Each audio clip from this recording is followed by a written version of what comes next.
Good evening. Welcome to the council meeting for November 5th, 2024. Anyone in the audience who's amplifying headphones, please raise your hand. Not seeing anybody out there. We'll move on. Let's rise for the pledge, please.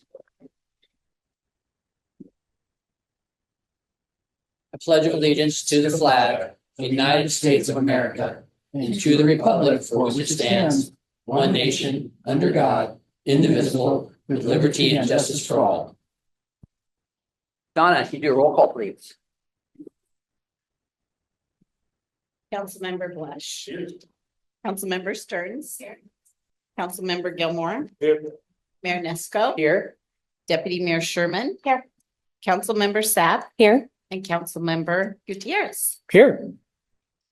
Thank you, Donna. You're welcome. Does the council have any late changes to the agenda?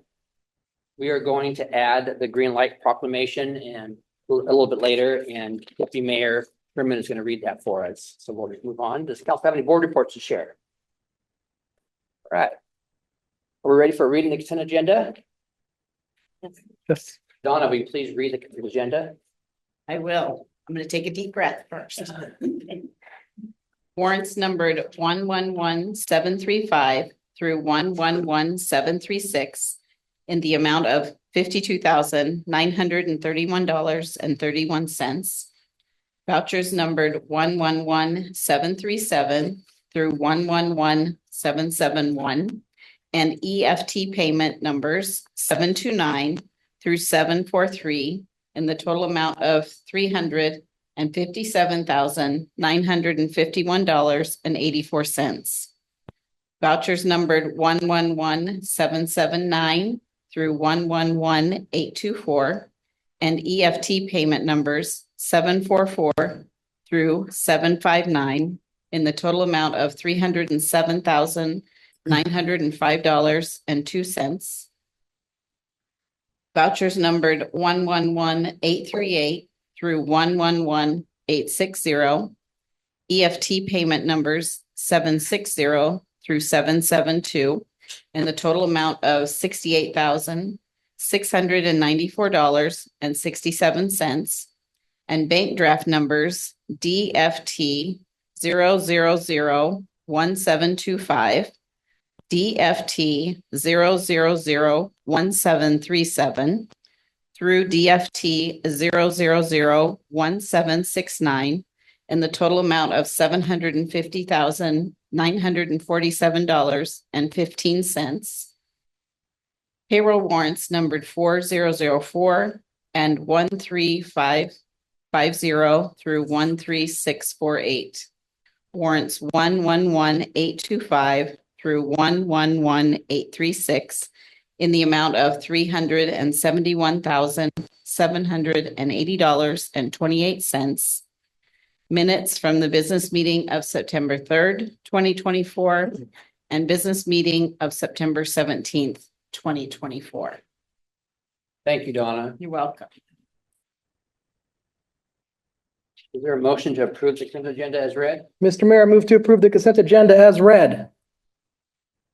All right, we have a motion and a second to move the consent agenda as read. All in favor, say aye. Aye. Opposed? Motion carries. And now at the general public comment. The council invites the public to make comments on matters of city business. Comments should be made to the entire council, not individual council members. Please refrain from any personal disrespectful remarks that create disruption of the meeting. If unreasonable disruptive conduct continue to be asked to leave the meeting. Donna, anyone sign up for public comment? We don't have anyone for in-person comments. Let me look at the Zoom list here.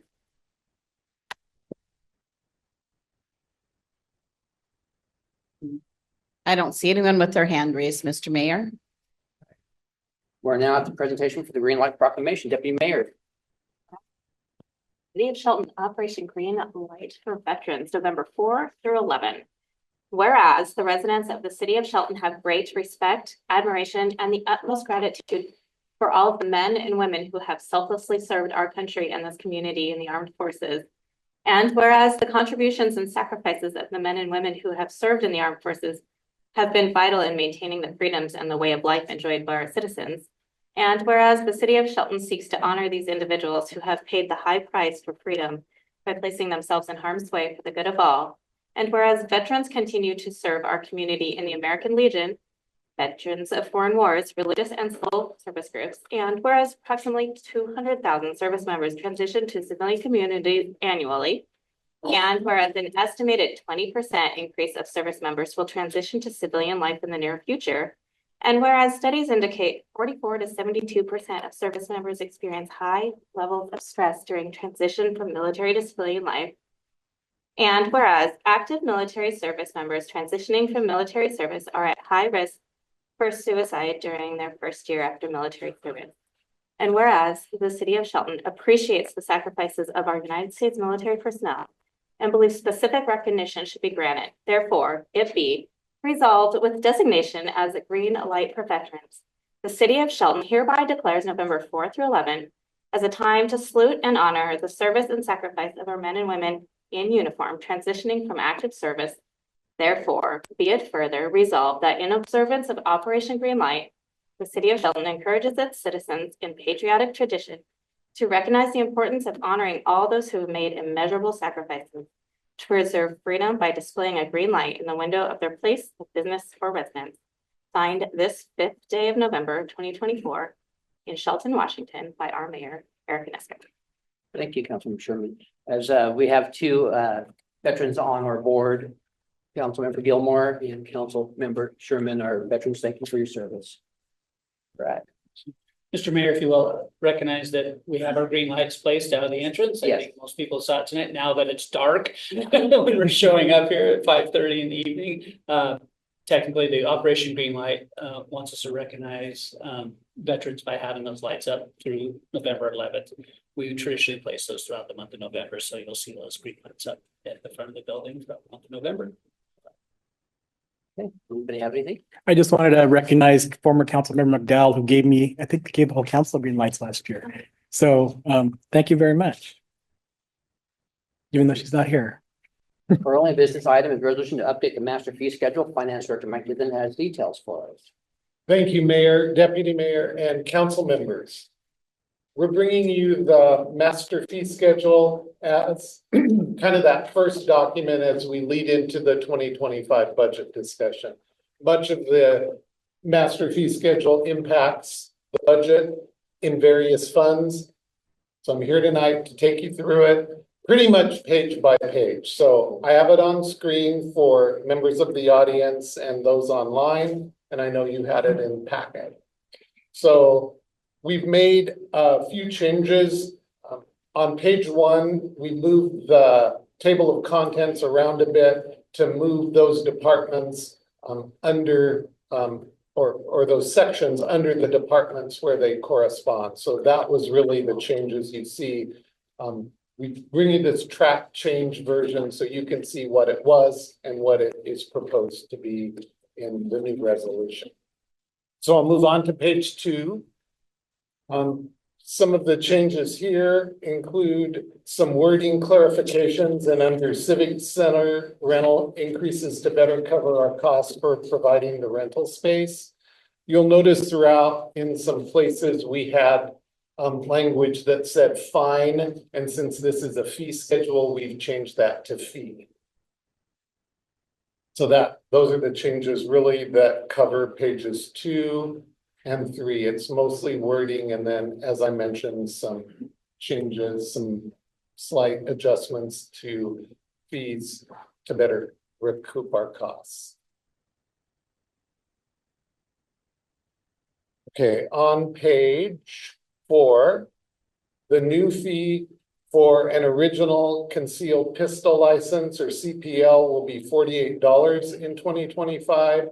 So that's probably one of the few places where a fee went down, but that's given to us through the FBI and mandated that way. So that's the change there for a weapons permit. On page, I'm going to skip ahead to page 6 now. Our change here is some cleanup of language, but nothing to the fees. On to page 8.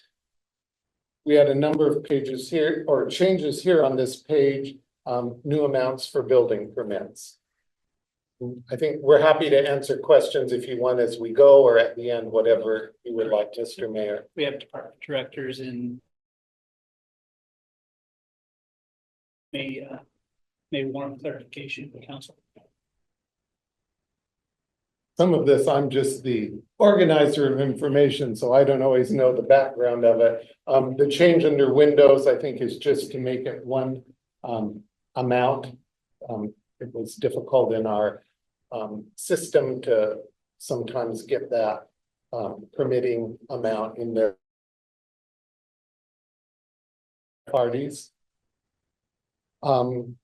Okay, I can skip ahead now. There weren't many changes. I'm going to go up to page 15. And under Public Works, we had some clarifying language under right of way. I'm not making everybody dizzy scrolling through this. So that is the changes here, adding some language and then just clarifying that fee underneath there. Page 16, we have some includes clarifying language changes in places. As I mentioned, we noted we had it worded as fine and we're changing that to fee since this is a fee schedule. There are some updates for that. The traffic impact fee is updated and attached as an attachment to the fee schedule. And as I discussed previously with a few council members, that traffic impact being some of the GFCs by code, we reference an inflationary increase so we're not just trying to come up with an increase on an annual basis. So we actually reference a price in later. Jay, is it the Seattle Bremerton? Seattle construction cost index for the traffic impact fees. Yeah. So you'll see that reference to that indicator on an annual basis by code. And as I mentioned there, midway, the traffic impact fee is referenced in attachment B, which was in the packet and will have posted as well once final adoption of the fee schedule happens. I should have mentioned this goes into effect January 1st and covers the fiscal year. So January 1st through December 31st, 2025. Okay, so I'm going to move on to page 17. So in the past, we've listed our water and sewer rates in multiple years. That proved to be a bit confusing for everyone because we had past years, the current year, and future years. So we're deleting those old schedules. So you'll see, I'm going to just scroll ahead to show you that. This is a deleted table. So we used to show multiple years. We're just presenting you the year you're adopting for now. So this starts with the sewer rates, the sewer service monthly charges. I think that'll make it a little bit less confusing. So the table starting on page 17 begins with monthly sewer rates, and then on page 18 deletes the old table as I showed you. The rates for 2025 include a 4.5% monthly sewer rate increase. This is based on the FCS group study that was conducted back in 2023. So the increases are forecast to generate the revenue needed to fully fund both the water and sewer utilities on a standalone basis, considering operating and maintenance expenditures, as well as the projects that you've been made aware of through study session and through really many of the business meetings where you're authorizing expenditures on those capital projects.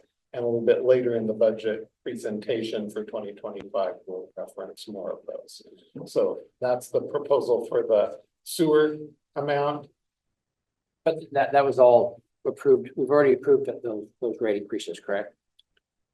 And this is just housekeeping. You'll approve the 2025 rate by adopting this fee schedule. Essentially memorializes it within the fee schedule. Okay, we did a 4-year already. Okay. Not going up from there. We're just Correct. Correct. Yes. Correct. Not up from there. Yes.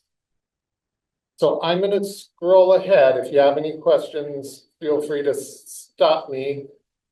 I'm going to go up to page 21 because we had an error on the water system connection GFC. So these all increase by 1%.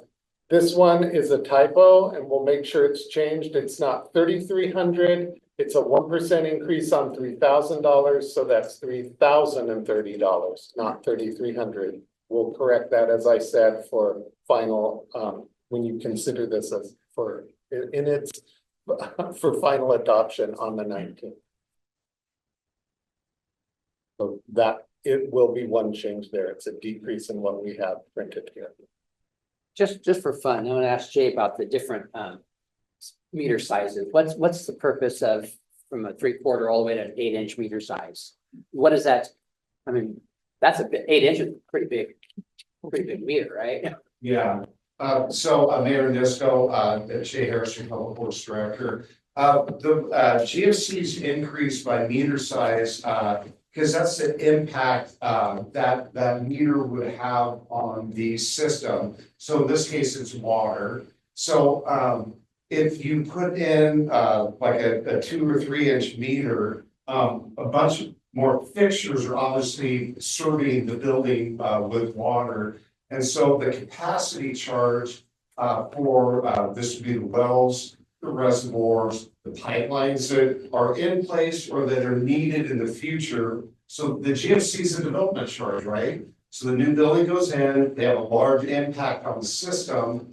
They're paying either the existing infrastructure costs that we already have in place or the future costs that are in the water comprehensive plan in this system. No, I got that. I was curious I about want to that. make sure the rest of the council understood what a GFC is.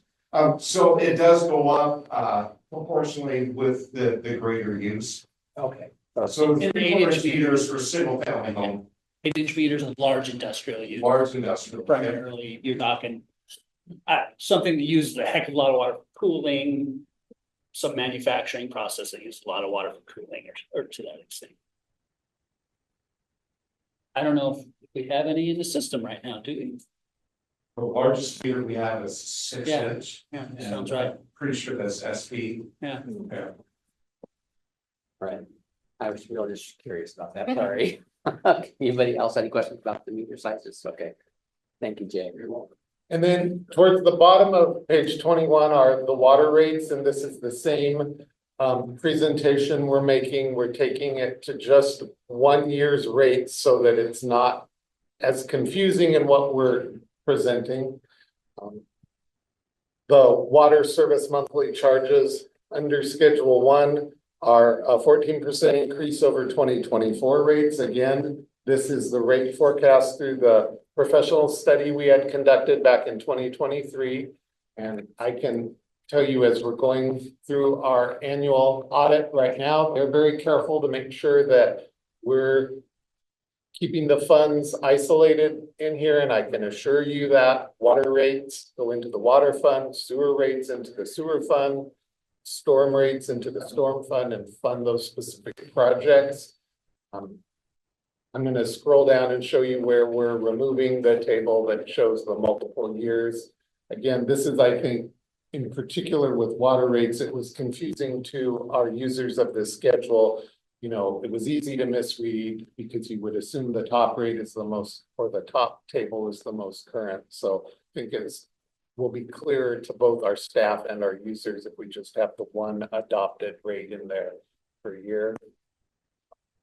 And then on page, this again is deleting the old table down here. And on page 25, we had just a couple of wording changes where we called it a fine for unauthorized connection. And it's a fee for either an unauthorized connection or for tampering with a water meter or cutting off the lock. And that brings us to the end of the fee schedule. If you'd like us to answer any questions, we're all here for that. Donna, has anyone signed up for public comment? No, we don't, Mr. Mayor. Where are we? Do we have a motion? Mr. Mayor, I move that we forward resolution number 1348-0924 to the action agenda to the November 19th, 2024 council meeting for further consideration. All right, any other comments or questions? Again, the increases on the sewer and the water and the storm are already approved by the council, and we're just housekeeping them into the master fee schedule. Nothing is, we're not approving any more raises today. And previously, we captured those within the municipal code, and that was really confusing because you had to potentially go into the code, and as you know, it's quite extensive, and find a fee located there, and that's why they've been transferred into the fee schedule now. And we're only capturing the current year within that yearly fee schedule, so it's more transparent and hopefully easy enough for individuals and staff, frankly, to find what they need to find that information. So you are adopting rates for next year at an increase, but We already approved those. Yes. On a 4-year schedule, I believe. Yeah. we bring it to you annually in the fee schedule for consideration. All right, any other questions?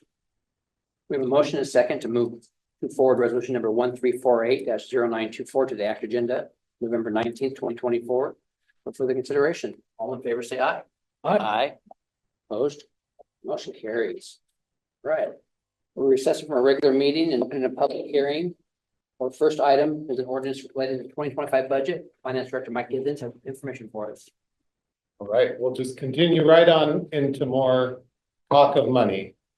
The 2025 budget is truly a monumental effort that involves a lot of people. I think of this as our roadmap and strategic plan for the coming fiscal year that you'll consider.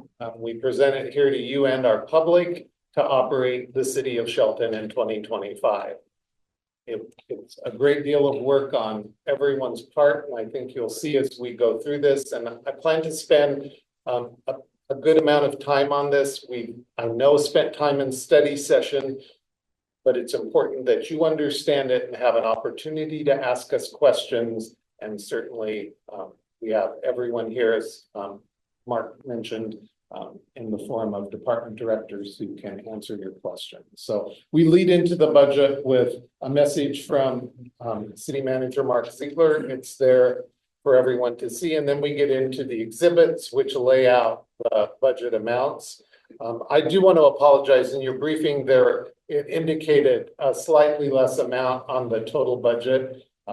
We made some last minute changes on this, and so this is the correct amount. You'll be considering a budget citywide of $45,902,596. That's across all of our funds. This summarizes the expenditures fund by fund throughout the city. I'm going to go to the exhibit B to spend just a few minutes here. This highlights our estimated beginning fund balance. So again, this is what we're estimating as we prepare the budget. This may change slightly on some of the funds, but we're working really hard to make sure this is pretty darn close.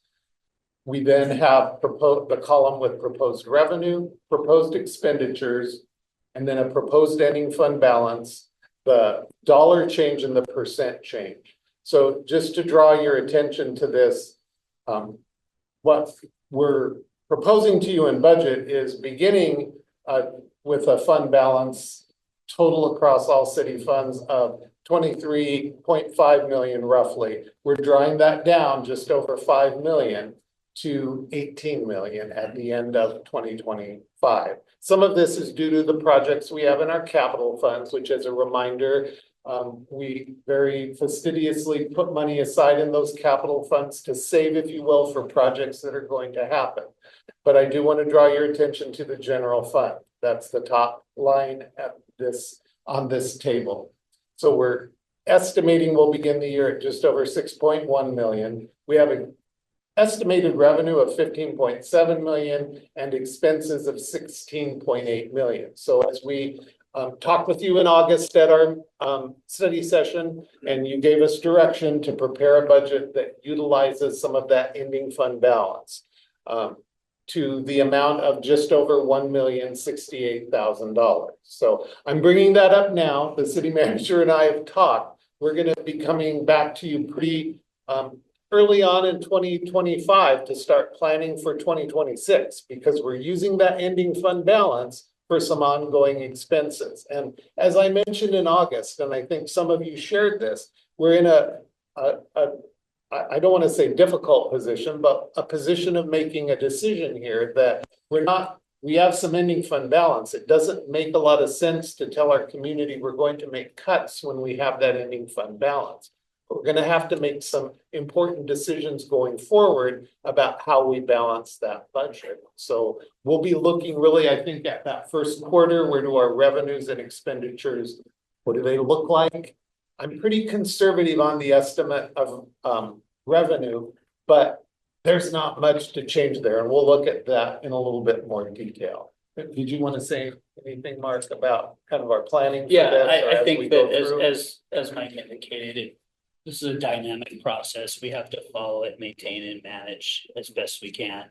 I appreciate the council's support in at least using some of those funds to maintain the services that we have. Our priorities are public safety, our assets, and maintaining a staffing level that's appropriate for our community. We still haven't backfilled all the positions that were eliminated back in 2023. We're working on that slowly, hopefully, but again, there's some decisions to make in 2025, so we don't end up in a position like we were in 2023. And so as diligent as we can be in engaging the council early and often, I think that we'll be able to navigate this and be able to make some strategic decisions to best meet our community's needs. And that ending fund balance being where it is, that was, I think, an example of the city being really good stewards of the public's funds to make sure that we had a good idea of where our expenditures were going to fall, and really land. I think jail costs are a good example of that. We didn't know back in 2022 exactly where they'd be in 2023. We have a better idea of that now. And I think overall, that savings is being invested back in our community. But that $1,068,000 is one-time money, if you will. We always hope, or I'll tell you from a finance perspective, we plan for underspending somewhere in the area of 2 to 4%. And that's pretty natural. We can't overspend from your authority. So there's some natural underspending, and it occurs, if a person vacates a position, we can't always fill it immediately. Projects just don't happen as quickly or as much as we predict. So there's some underspending, and that's often going to happen. I think the presentation on this 2025 budget, though, we have a lot happening in there. It's fully funding all of the current services. I don't expect it to be as underspent as we may have seen this year, or frankly, last year when we had to make the cutbacks. So that's the presentation on across our funds. I can already tell you we'll have a little bit of a different presentation for your final adoption, and I apologize for that, but there've been a couple of changes, and I'll highlight those as we go. I wish I could tell you the revenue was changing and going up, but I can't tell you that. So this is our summary of One question. yes. The ending on the general fund, the ending line fund balance of $5,059,170. That's going to be the proposed beginning for 26, right? Correct. Okay. And And how much of that would be the 20% reserve? A little over 3.8, 3.6 million, somewhere in there. So we're estimating that we're going to start out with one-time money again for 26. Potentially, yeah. Correct. Okay. Got it. Thank you. Which helps us a bit in our plan. Does this include the money for the enterprise fund, for enterprise cards? It does. Okay. Correct. There's also opioid settlement funds in Yes. that in the balance that are earmarked, if you will, or to have to be dedicated to programs that are specific to opioid reduction treatment services that we have not allocated at this point. We're doing a little more research on and trying to find avenues where we can expend those funds. As most of you know, the first allocation we received in settlement funds were transferred to Mason County. Those haven't been expended yet. So we've been holding on to those, waiting for a plan from Mason County Public Health. If there's not a plan there, we certainly would bring some options forward to council where those would be expended through other avenues. Before I leave this page, I will go through some parts of this. I know this can be a little bit daunting to folks who don't work with the city budget all the time. We have a number of funds here. The general fund and street fund, and then the water sewer storm funds we talk about a lot. The other funds are there for specific purposes. We're happy to answer any questions. We'll be going through some of them. You have a study session next Tuesday to talk in more detail about the Transportation Benefit District. We shorten that sometimes to say TBD. That, of course, supports our street maintenance and operations.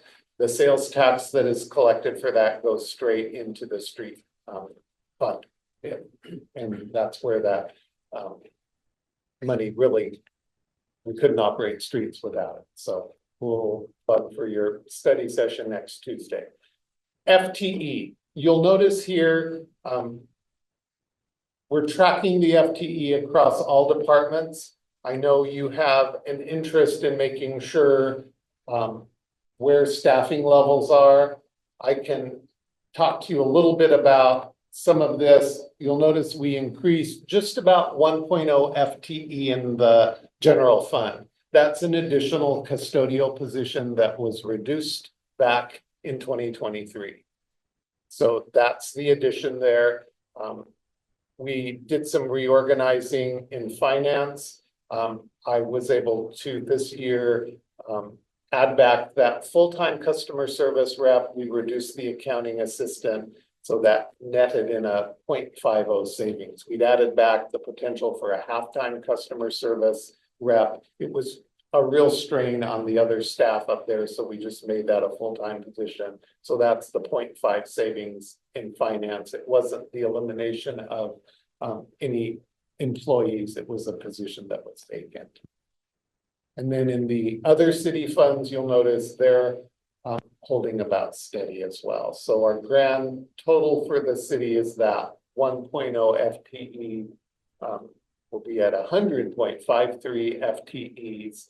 That doesn't count our temporary staff, but those are regular benefited employees across the city. All right, so I'm going to dive into a little bit more on the general fund. Our proposed budget for 2025, taxes include everything from our property taxes, sales taxes, and B&O tax. I think, as you know, we've talked about this a bit. I was pretty conservative since we increased that rate. I'm more confident in what I'm seeing coming in this year, so I was able to, with a little bit more assurance, budget that up. It's not quite double what we collected back in 2023, but we're approaching that level of B&O tax. So that's good news. But this revenue, it just doesn't change much. You'll notice that our budget for 2024 and our year-end estimate are apart about $600,000. And that's largely due to the monies we've gotten in some grants that we weren't expecting, we didn't budget for. Investment interest has come back higher. As Mark mentioned, we've gotten the opioid settlement. We were notified we'll be getting a bit more even this year or the first part of next year. So that's that variance between the budget and the estimate. We can't overspend your authority. We can receive more revenue than you budget for without any problem on that. So, part of that ending fund balance is just simply we got more revenue than we planned. I should mention also there's some more activity with the development. So the general fund has seen some more permit revenue, but largely that's the reason for that increase in revenue. We then break it down by department. So expenditures by department, you can take a look at these. This is the summary level. A couple of things I wanted to mention because as city manager mentioned, one of the focus for you and us as a city is public safety. Wanted to take just a moment because when we think about public safety, I know we think about the police, We also contract with Central Mason Fire. And so that contract for fire and EMS, our jail services, our public defense and police totals over $8 million, or for 2025 is the equivalent of 48% of the general fund budget. So that's our really devotion of funds towards all those public safety activities that occur in the city of Shelton. So again, this is our estimate of expenditures. I'm going to take you down into a little bit more detail here. I think this is a little bit easier to understand when we're talking about taxes, the property taxes. We're estimating that increase at just a little bit over $50,000. Much like the Metropolitan Park District, we don't have firm numbers back yet, but we'll have those for the final adoption on November 19th. Sales and use tax, you'll notice it just doesn't change a whole lot. It stays pretty consistent for us in the city. The B&O tax, I'm bringing that up to $1,427,732. So if you compare that to back in 2023, our budget was just over $802,000. That's helping the general fund a lot. But as you notice, we're still, our costs are higher. Our cost to employ people, it just never goes down, and professional service contracts and supplies are higher. The city's feeling it just like all of us are feeling it when we go out and shop. So that's the revenue sources for the general fund in some detail. And B&O tax, like the sales tax, can be affected by the economy. Certainly. Kind of going forward. So it's just something that probably gotta be careful of as well, because we're going up, we're almost doubling it right now. So that's not a little bit too high. No, our year-end estimate, you'll notice, is at 1.3 million.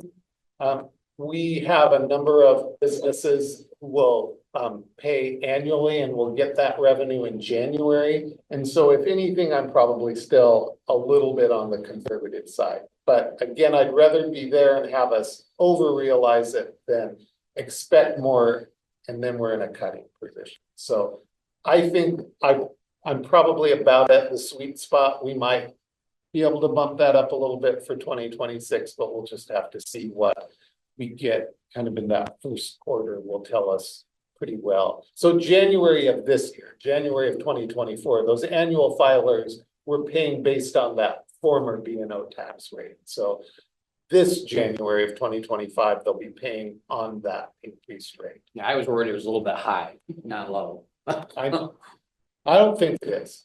I just know that was a problem a couple of years ago in our budget. We were, because board prices dropped and B&O dropped in half, and Yeah, we're just conservative. I think we're reasonably conservative in watching this as much as we can. Mike's keeping an eye on it on a monthly basis for those that pay monthly and quarterly, and tracking actuals right now. Certainly, yes, the economy can change. Right. The good thing is, even when our downturns, sales tax is really predictable here in the city of Shelton.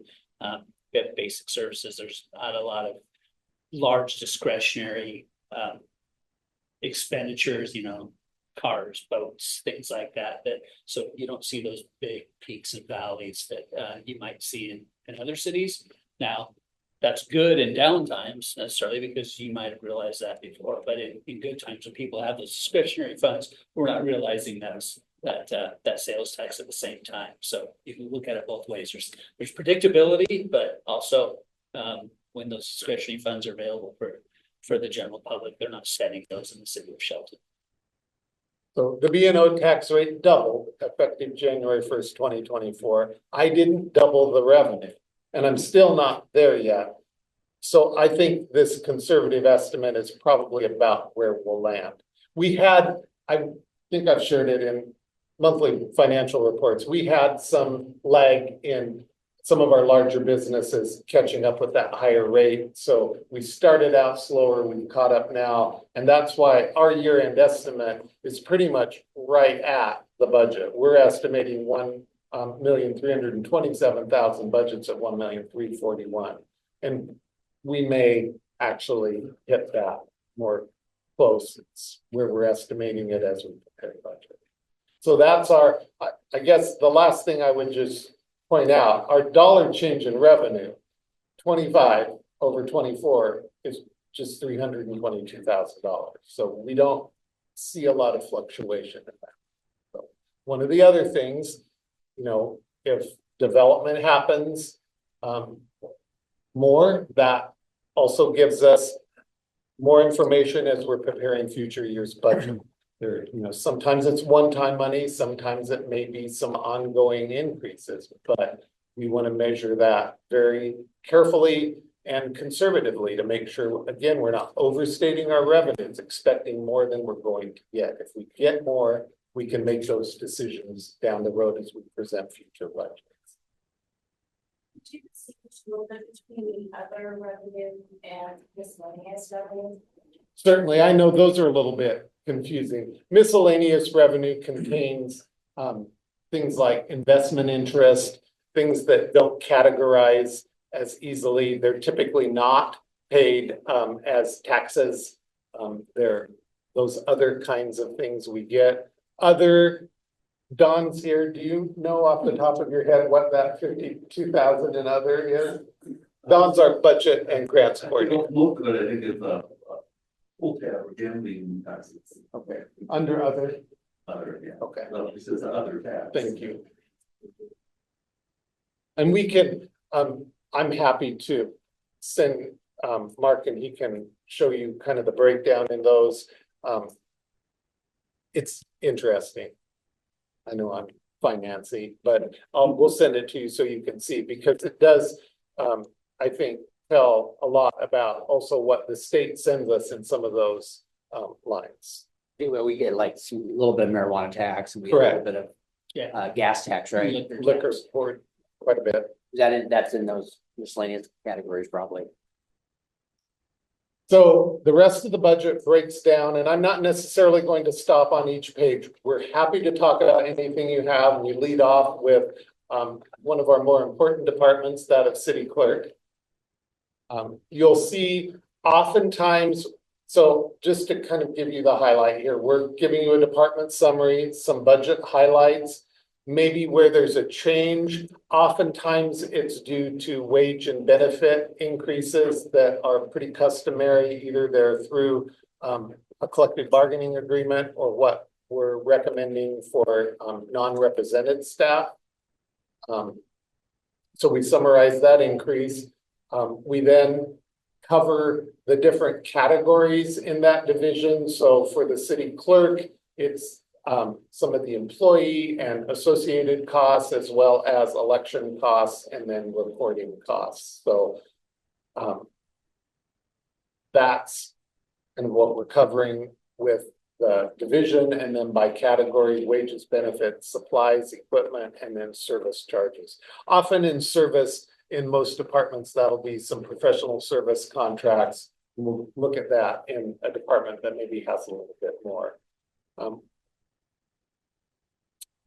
We show you again by department the specific staffing that is there, and then as a percent of the general fund, what each department represents. City council is on here. So for your the costs of city council,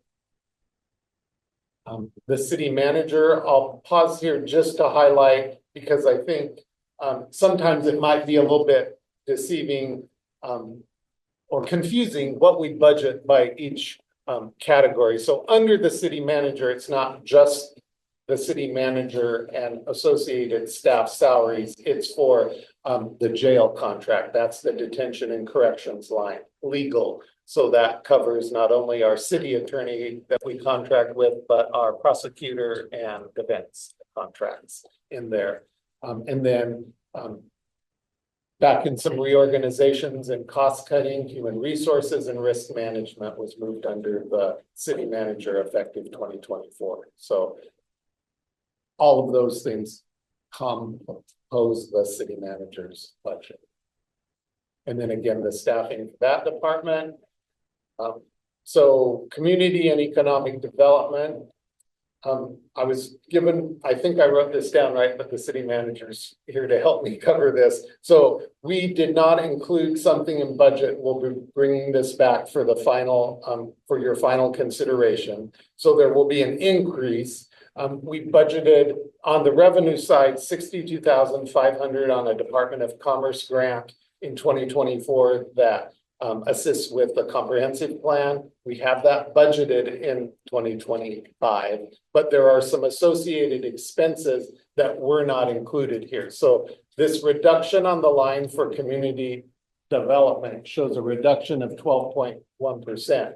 That's the one-time cost, but it wasn't included back in for next year because the comprehensive plan is continuing. So there will be costs for the comprehensive plan, and we also received a climate grant. Climate resiliency grant. Climate Yes, resiliency of $150,000 as well. So that project, as you know, continues through the funds have to be expended, at least for the comp plan, by the end of June 2025. The state gave us a 6-month extension to complete our comprehensive plan through the end of 2025, but they didn't extend the funding opportunity. So we anticipate at least having those funds expended by that time. So we need to recognize that within the 2025 budget. So that'll be a couple of changes you'll see, and I'll highlight them on the 19th briefly and make sure it's covered in briefing. You'll notice we increased the estimate for expenses on animal control. So our year-end estimate is at $255,000. Again, that's what we're estimating in finance. We increased the budget by $56,501 to better capture the costs of that. We have to have staffing there 7 days a week. The supplies and professional services, that's where we charge for veterinary care, are increasing. That's that category. Again, it covers the staffing for community and economic development that includes code enforcement and animal control. And these are regular staff positions. We also have some temporary staff that are budgeted but not shown as FTE because they're not benefited regular positions. I've talked a little bit about the finance department in the reduction in staffing in 2024, similar to HR and risk moving to the city manager. IT moved under finance, and so that staffing level is there. We added some budget, about $53,000 increase to IT. In 2020, we purchased a number of laptops. That was kind of coordination with the pandemic beginning. Those are reaching end of life. Unfortunately, as that would be, we bought a number of them. So now a number of them are needing to be replaced. And we're trying to do that as cost effectively as possible. If a laptop's needed, we replace it with a laptop, but if not, we replace it with something more cost effective. But that's what that really largest increase in finance and IT is. The FTE reduces by half. Fire and EMS. So when we talk in a little bit about the property tax levy, there's a separate one for EMS services. Really, that is just passed on to Central Mason Fire for EMS services. And then we budget for the fire contract. So there's really two pieces to this. For 2025, that budget is just over $2.6 million. That does include the facilities cost because, as we've talked about before, the city owns the fire station in town. So that's the related cost to insure that building, repair and maintenance, those sorts of things. And then municipal court. They had taken some reductions under particularly supplies during our 2023 reduction. They're going to a new court system, computer system, and so we're adding some of that back because they'll have some scanning that is mandated by state courts that they'll have to do. FTE doesn't make a change in municipal court. non-departmental, not to make this more confusing than it has to be, but, and this should say the 2025 budget, it has some, payments that we transfer into this to make for bonds when we upgraded the fire station. We have to make some transfers in for the payroll and benefits fund, the firefighters pension fund, and then $400,000 transfer for street operations that the general fund will be making. So all of those are captured in this kind of non-departmental area since it doesn't really fit in anything else. Parks, Rec, and Facilities. As we mentioned when we had the budget hearing for Shelton Metropolitan Park District, I think, we couldn't do this without the support of our park district. So this covers all of that kind of activity along with our facility services. So everything that it costs to really operate our facilities, this building, custodial, our maintenance staff, repairs and maintenance. We have contracts to service our fire sprinkler systems to our elevators. So all of those have to be maintained. And that's in our owned building. So that's not only what you might think of as the Civic Center, it also includes the library, the museum, and the fire station. Am I missing anything that's a little bit? Grounds, landscaping and grounds, yeah.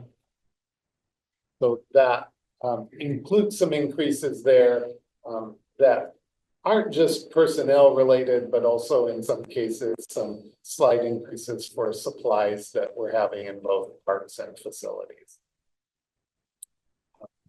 Police. The budget maintains police staffing levels for 2025. I know they have a couple of vacancies that they're excited about and looking towards filling in the coming months. The budget includes replacement of police vehicles. So at our next council meeting, we'll also be bringing you a contract with Enterprise Fleet Management, but we budgeted in here the replacement of 5 police vehicles in 2025. And I can tell you, I know they're looking at our oldest, highest mileage vehicles. We're spending a lot to repair those. Not the equivalent right now of what the lease payments will be, but having newer vehicles should take and reduce some of the pressure on that repair and maintenance line that we're having with our older vehicles. The budget also includes some additional training, taser replacement, and some other equipment updates and replacement. So we're trying to make sure that we're funding those ongoing costs of public safety, as was one of your focus points, as well as I know for our community. We kind of categorize the police down from administration, records, investigations. The largest line, of course, is for our patrol. And then we break out training. So when you look at training, we had a pretty low budget when you consider what we expect of our officers, what's mandated by law, and when we have a new officer, the amount of money that we have to pay for the training. So that $85,000 is still, as a percent of budget, pretty low. It looks like a large increase, but as a percent of the total, it's really not representing a high amount. And again, if you have questions on any of this, feel free to ask. I can turn to my colleagues and department directors and the city manager to answer any questions. Public Works. So this is our really our administration and engineering function of that's budgeted out of the general fund. Much of our Public Works department that are operating under streets, water, sewer, and storm are budgeted in those respective departments, but this covers that.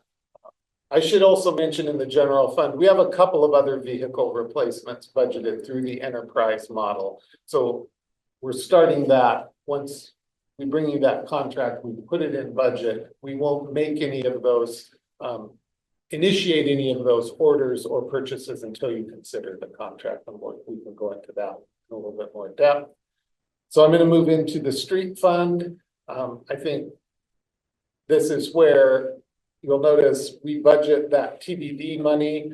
We're a little bit conservative on this. It's coming in a little over $700,000. You'll notice in 23 it was 732. It's looking on target to do about that, $725,000. So that TBD transportation benefit district dedicated sales tax is really just so important to our street maintenance and operations. I think you see it as I was driving to work this morning, everybody out after that wind we had yesterday, cleaning up the leaves so that in the next windstorm or rainstorm, things are flowing. I'm talking a little outside of what I know here, but it all works. It flows safely into the sewer system and safely on. Okay, I'll move on. So that's the street fund. The staffing levels, you'll see throughout Public Works are pretty consistent. Our capital resources fund. So just to spend a little bit of time here, because we did talk with you about this in our study session, and that is spending some of the REIT money on some projects that are allowed through real estate excise taxes. So we break this down here. We have a little bit for the refunding bond payment, but the rest is being invested in some, I'll just say, infrastructure, repairs, and maintenance on some of our city-owned buildings. So everything from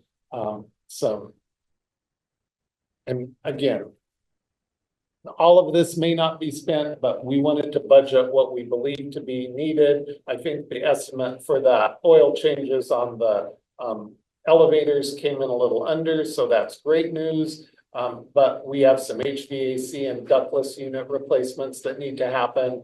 Some ADA door replacement on for this room that functions as municipal court and council chambers, and then the police department. And then we have a generous grant from Department of Commerce for the library deck repairs, but as all things, it came in higher, and so this also funds the rest of that.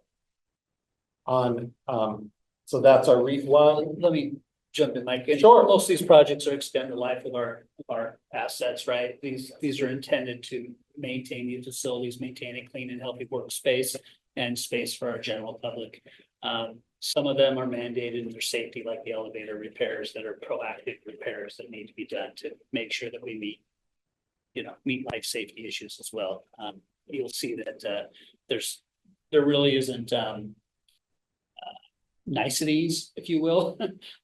Here, these are basic fundamental improvements that need to be made after time. Our library, or excuse me, the HVAC unit, three of the HVAC units down at the museum are well over 30 years old, and one has failed completely. One's on its way out. So this addresses one. Hopefully, obviously, a conditioned space helps maintain that space long term.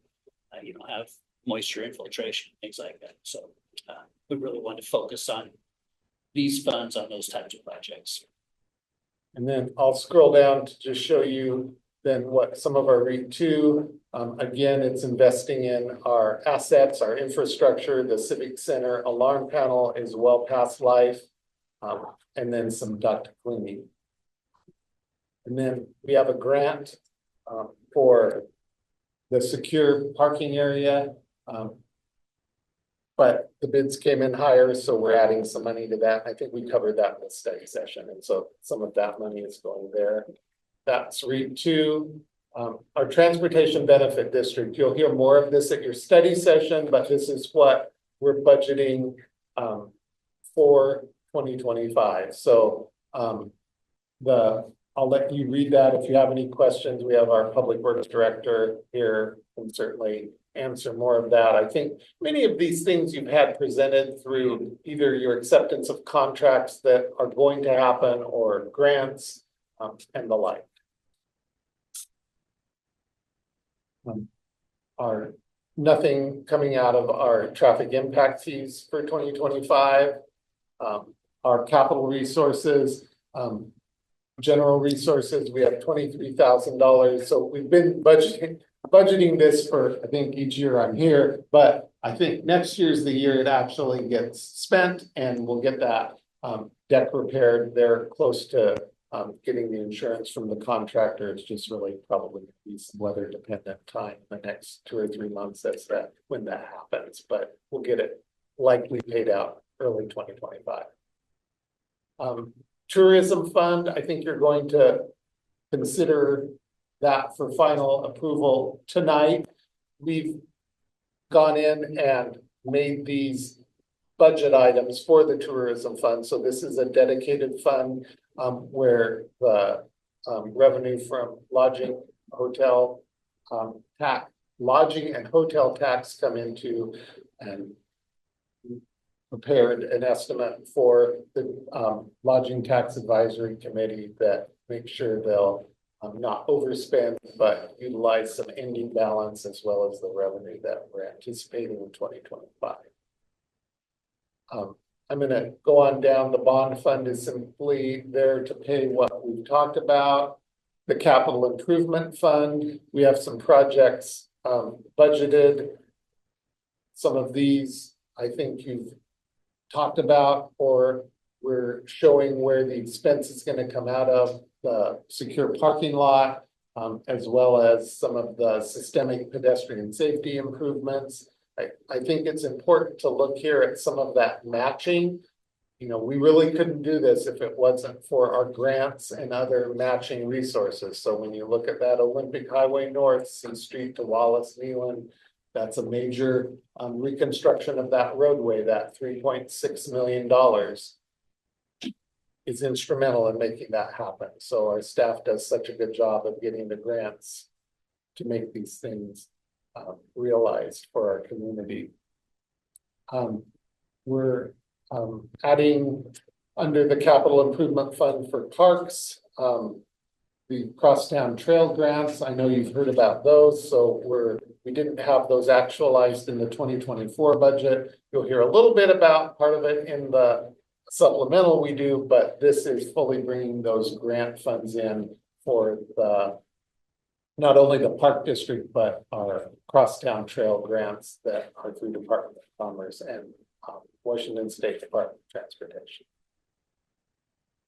So I'm going to move, that covers really most of our non-enterprise funds. So that's the general fund and everything kind of related to that, where we're bringing money in to spend it on our capital project. So we talked about the water fund. The rates are in the master fee schedule. This is our operations fund for our water department. So our employees and costs for services and supplies to operate water. So this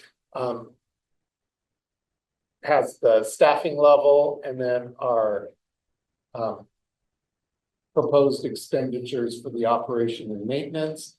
Then we have the capital fund where we're putting money aside sometimes over a number of years.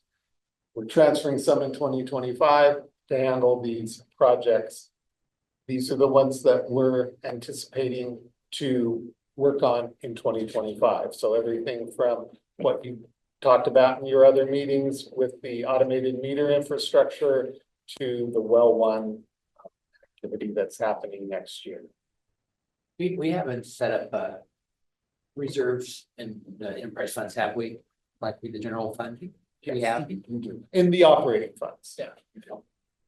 And we make sure that those are realized in the preparation of this budget. So thank you. I should have mentioned that on all of our funds that require it through council policy. We make sure that that's set aside before we use any ending fund balance towards the projects in that fiscal year. And department directors are particularly public works are very careful about that. So that's the water capital fund. Sewer fund, same thing. The operations supported by the ratepayers. That includes the staffing and all of the supplies and services that we need to operate our main plant and satellite plant. So that's summarized here in the divisions. You'll see those noted with main and satellite. Staffing and all of the related costs summarized.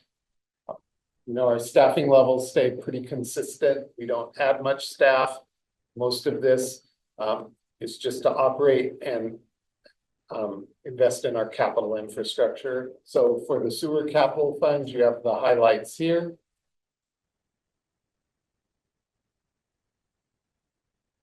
Again, happy to answer any questions. The solid waste fund exists to close out the C Street landfill. We were notified that we have some residual grant money, so that'll extend the life on this. So we're very grateful that our staff was able to get that, and that Department of Ecology is awarding it, because at some point when the balance on this fund runs out, we'll still have to do the mitigation, that testing.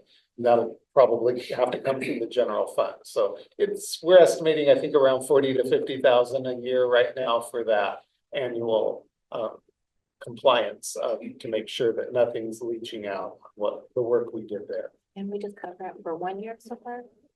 Yes, it's extended, actually. We thought it would end, and so they're extending it to cover, due to the work of our staff, our contracts and procurement.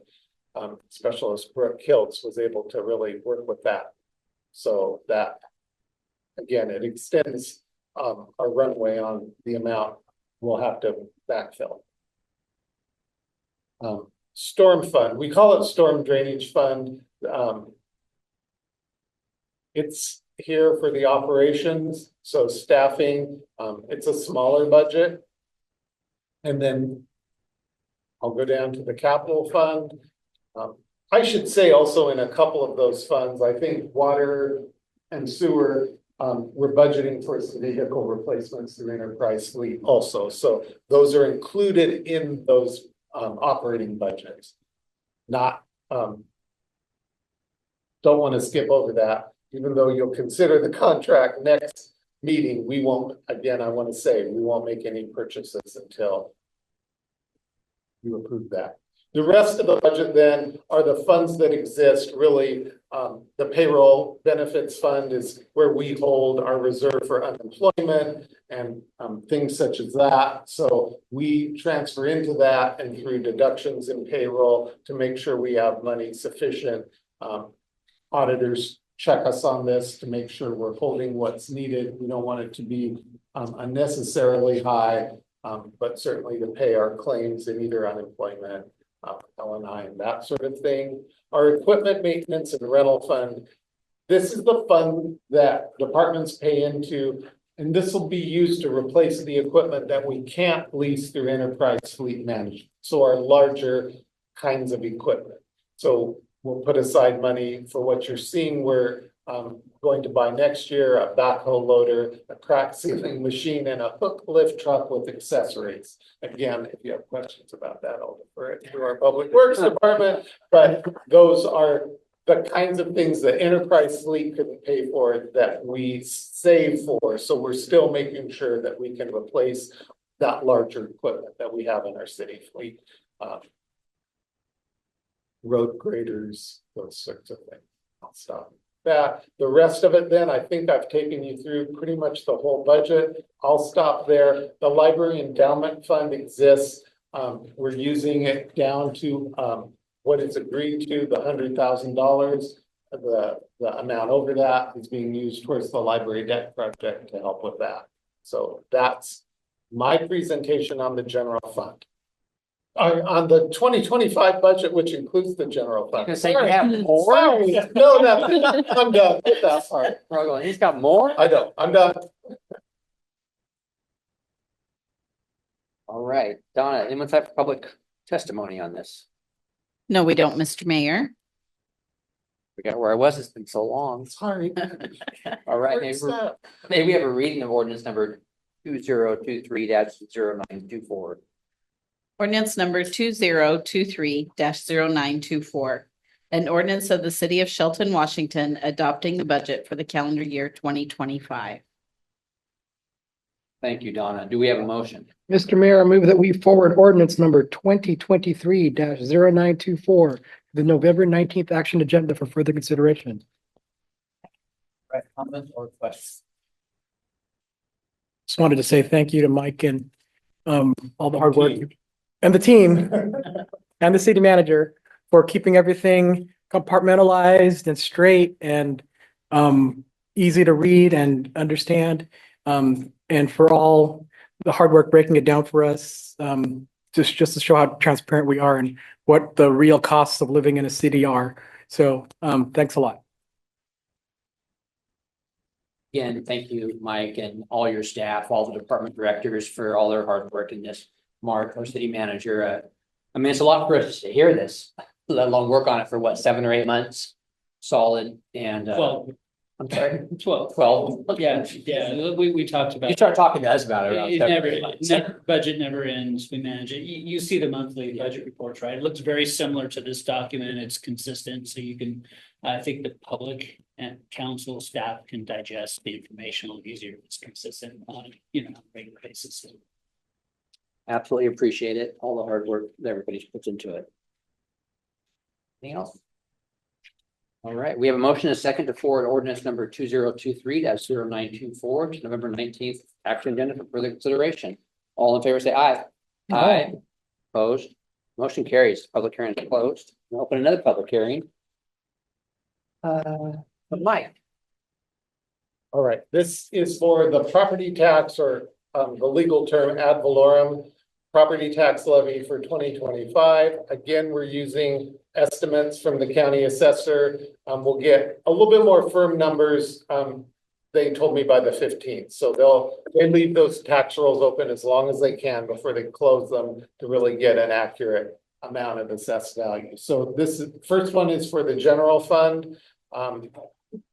The estimate on new construction is there, $11,761 preliminarily. So we're recommending, you saw we'd like to present, and we need to, by law, our need is budget based. And then this is the part of our budget, the property tax used to support our budget to provide our municipal services in the general fund. So this is the property tax levy for the general fund. Also included on here, our City of Shelton residents have voted for an EMS levy, an emergency medical services levy. That's also included here. So it collects, we're estimating in 2025 at just over $584,700.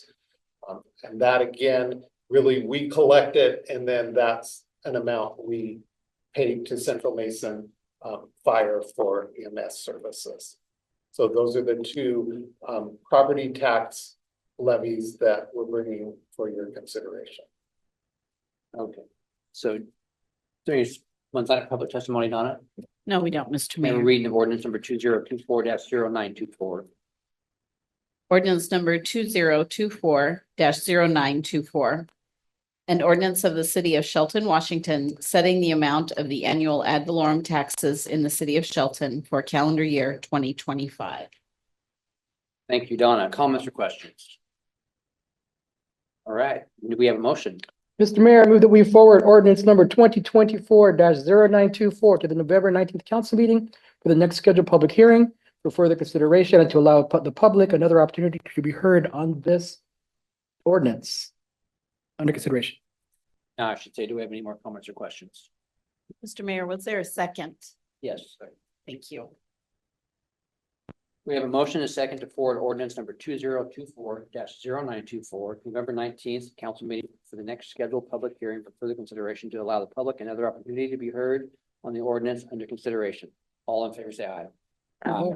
Opposed? Motion carries. Public hearing is closed and we open a regular meeting. We are now under action agenda. City Manager Mark Ziegler has information for us about the LTAC recommendation. Thank you, Mayor, Deputy Mayor and Council. We're gonna turn Mike loose here. I think he needs to rest his voice. LTAC, the Lodging Tourism Advisory Committee, has made recommendations for the 2025 tourism funds and activities in the city of Shelton. This was presented back on the 15th of October. Nothing has changed. 11 different projects totaling $97,000 for activities throughout our community in 2025 to help support tourism. Right. Donna, anyone have a public comment? And do we have a motion? Mr. Mayor, I move to approve the Lodging Tax Advisory Committee's recommendations as presented. Comments or questions? Okay, we have a motion, a second to approve the Lodging Tax Advisory Committee's recommendations. All in favor, say aye. Aye. Opposed? Motion carries. All right, the last action item is resolution for a contract amendment, community economic development. Jay Hill has details, and he's probably online. Is. Hi there, just checking. Am I muted? Nope, we hear you. Okay, great. Thank you very much. Apologies for being remote. We're up in Seattle. My wife has surgery in the morning, so checking in from a hotel. Anyway, I'm here to talk about a proposed contract amendment. So earlier in the year, when our building official departed, we engaged Code Pros, who has done a lot of work for the city in the past. They're a contract building inspection and plan review firm. To provide limited term inspection services for us until we hired a new building official. Well, in that time, it took us just a little bit more time to hire a building official than originally expected. And also we received the highest permit volume that we've seen in the city in about a decade and a half. So anyway, they per the fee schedule in the contract, sorry, I got ahead of myself. Per the fee schedule in the contract, they receive 70% of our plan review fee as revenue, but we collect that and then have to remit that 70% to them after they invoice us for it. So we need to increase our signing authority with a contract amendment so we can pay for the rather large invoice that they just sent to us. And also cover the amount of work still outstanding that we've given to them over the course of the last couple months. We do have our new building official, Doug Roy, on staff, and he's received his residential plans examiner certification. So he's taking on a bulk of the new residential plan review and inspections, but we still had certain projects and commercial rated projects that are going out to Code Pros under the old contract. This is separate than the on-call services pool, which you approved a couple months ago. Those are new contracts, and this is the old contract, and this is for old work that was issued under that old contract. So we're requesting the increase in the spending authorization. That way we can pay the current invoice that's been submitted and a couple of invoices that we expect to close out the work. So with that, I'm happy to answer any questions. Thank you, Jay. Donna, anyone have a public comment? Let's have a reading the resolution number 1352-1024. Resolution number 1352-1024. A resolution of the Council of the City of Shelton, Washington, authorizing a contract amendment for outside building services. Thank you, Donna. Do we have a motion? Mr. Mayor, I move to approve resolution number 1352-1024 and authorize the city manager to sign the contract. Comments or questions? So if we pass this as a council tonight, that we can start the development on projects that have been stalled? No, I actually called Jay on Friday because I was confused about it. All this is doing is, well, I guess, Mark, is we're authorizing to pay a bill that we already have. Oh, we already Yeah, have we it. had the authority wasn't high enough Gotcha. to pay that bill, and I was like confused as well. And I called Jay Friday, and he's explained it all to me. So I mean, So the permits came in Yeah. at a higher volume than we anticipated, so Okay. so my signing authority is Gotcha. below what the invoice is because we got a higher volume of permits. So what we're doing is we're remitting the 70% portion of the fees that we brought in to the consultant that performed the plan Okay. review. So we have a lot of permits, and this is good news. In a way. Essentially, yeah. Yeah. Okay. It's fantastic Wanna make news. it clear. We issued over $2 million worth of valuation in permits this month. So, I mean, granted, our collection of that is much smaller. And when we're paying 70% of that to an outside reviewer, that's even smaller, but that does mean that we're increasing the valuation of the community by $2 million just in October. So. So this little bit of money is an investment towards realizing that. all right. Any other comments or questions?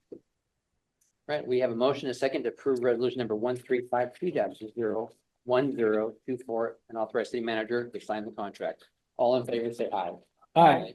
Opposed? Motion carries. All right, we are getting Thank you. down there. Mark, do you have a city manager report for us tonight? Couple Except things. for your Mexico, nice 2 weeks in Mexico you had. It was warm. Yeah, enjoyed it. It was very relaxing. I'm happy to be back. I like the cool weather. I'll trade you. I'll go. And it's almost holiday season. right? So I wanted to recognize that it's right around the corner. Our public works crews will make their annual effort to put up Christmas lights downtown on Railroad Avenue. We are in constant contact with the downtown merchants, Northwest event organizers, Christmas down Kiwanis, the upcoming holiday activities. You look at seeing the tree maze again next door in the parking lot, the annual Christmas parade on December 7th, I believe, and the tree lighting on December 6th as well. So I really look forward to planning all that, and it's really right around the corner because the decorating and everything has to take place here in the next couple of weeks before or right after Thanksgiving, prior to the 6th and 7th. So, you know, there's a lot of dedicated people who's working really hard on that. Really looking forward to transforming downtown into what it is each and every year. Absolutely. I love Shelton in the holidays. I actually already started my Christmas lights yesterday, so. Yeah. We heard a report today of an incident up at Shelton High School. First responders were there very quickly. Turned out to be a firework incident. So thank goodness, not a serious incident, but certainly we took it seriously. First responders, like I said, were there in no time and were able to determine that there was an immediate threat. So really appreciate their efforts in making their way up there and addressing that situation right away. Next Monday is Veterans Day, and we'll all be closed on Monday. So just wanted to notify council and remind the public that we'll be back on Tuesday the 12th to conduct business. That tonight.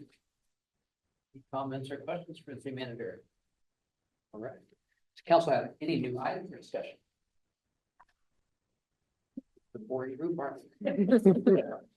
Our next meeting is scheduled for Tuesday, November 19th, 2024 at 6 p.m. We also have a study session November 12th at 6 p.m. And this meeting is adjourned at 7:21 p.m.